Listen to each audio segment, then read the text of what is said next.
Welcome, Guardians. In this new line of reporting, we are going to present theory and conjecture in an informational format designed to be both simplistic and intriguing. Some would describe our passion for our enemies to be a fault, foolish, even, but our response explains our purpose. We intend to understand our foes by explaining what they are when no one else can, to offer a battlefield advantage to the front lines. Like all things unexplainable, there are holes, and our intention is to fill those holes with conjecture and educated theory, so that we may not make the same mistakes as our enemies. Our first target is one enemy that we have dealt many blows to. Weaken them, if not completely turn the tide. The Vex. They have seen their defeats on Mars and Venus, and some of our Guardians have even used victory over a certain Vex Gate Lord to reach out diplomatically to the Queen, something the city consensus has been failing to do for some time. As these reports of victory came in, something terrifying has been realized amongst many here in the city. The Vex are biological machines. They have control over weapons that makes these defeats seem unlikely, if not impossible. They have the potential of civilization-killing weapons, so why is it that we, a technologically inferior group of races and paltry alliances, have the ability to attain such victories?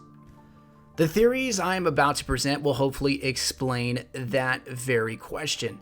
The Vex are architects of ancient and complex structures thought to be buried within every celestial body. Linked by a network unlike any on Earth, they operate in unison, directed by a single, unfathomable purpose.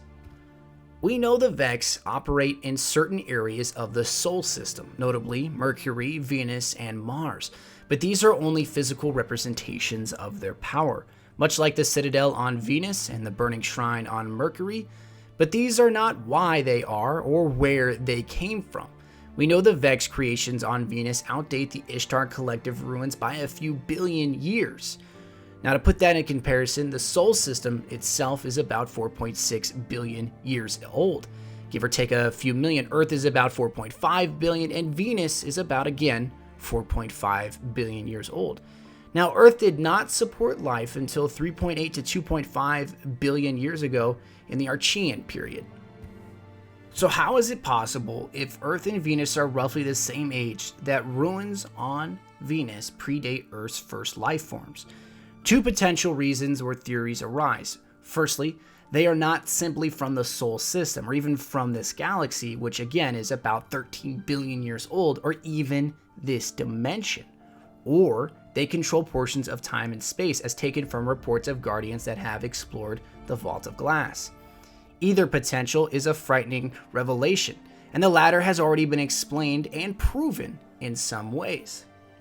Let us first off explain the former, that the Vex are not from the Sol system or this galaxy, maybe not even this dimension, which would be the widely accepted theory amongst most scholars and those who would describe themselves as experienced in the field.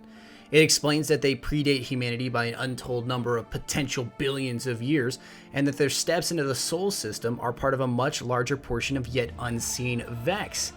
However widely accepted, it doesn't explain the Black Garden or the Vault of Glass.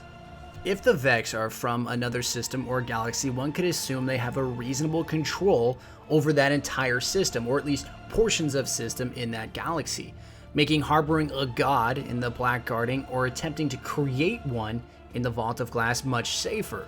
So why are both of those here and in the same system? Well, one potential is that they place those areas prior to the evolution of humanity and the arrival of the Traveler. The ruins on Venus predate humanity by a few billion years, so by that logic, humanity wasn't even a glint in the eye of nature by the time the Vex were placing relics and icons on Venus.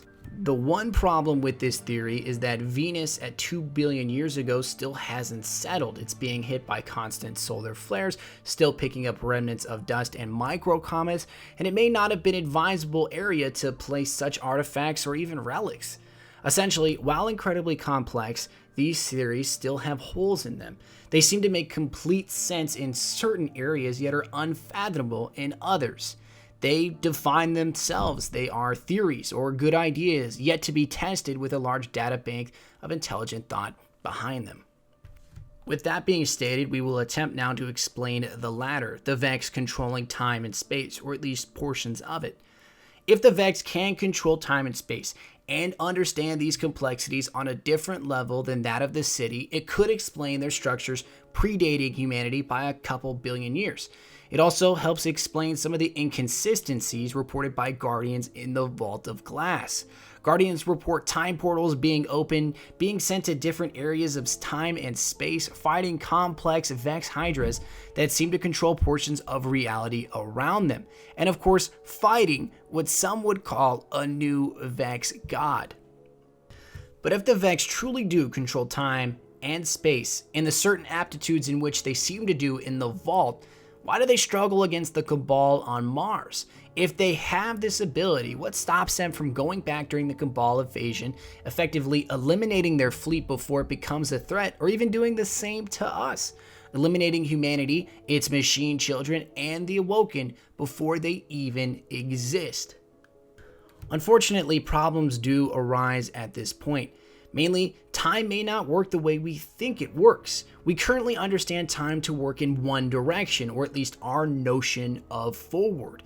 The Vex may see it as a resource, and moving complex units, machines, or even defeating an enemy before it becomes a threat may not be doable with the current resource cost. We have to assume that controlling time, or at least space, has an immense amount of energy cost, certainly something we cannot currently duplicate. Due to these constraints, it would explain why the Vex are limited to controlling time. The Black Gordon, before it fell, was reported to be in no known position of time and space, effectively taken out of the current dimension, if that vernacular can even be used to describe the phenomenon. The idea here is that while Vex can control portions of time and space, they are limited in their ability to apply this. The Vex attain a complex, unexplainable thought process that makes proving either of these conjectures largely impossible.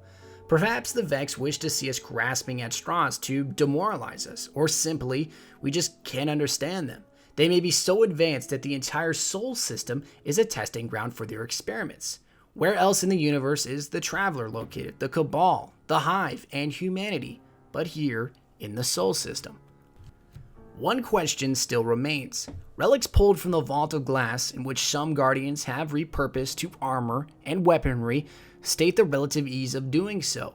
That the armor they make with fallen Vex lords feels almost like a second skin, as if the Vex are an organic metal more than an actual construct.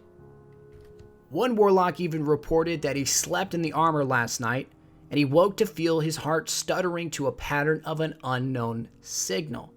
The armor formed in the Vault of Glass using Vex cells that seems to complement or even reinforce that of the Wielder, whether it be human, exo, or awoken. These discoveries are both troubling and incredibly interesting as they lead to a new theory on the Vex, that they are us. More in the next report.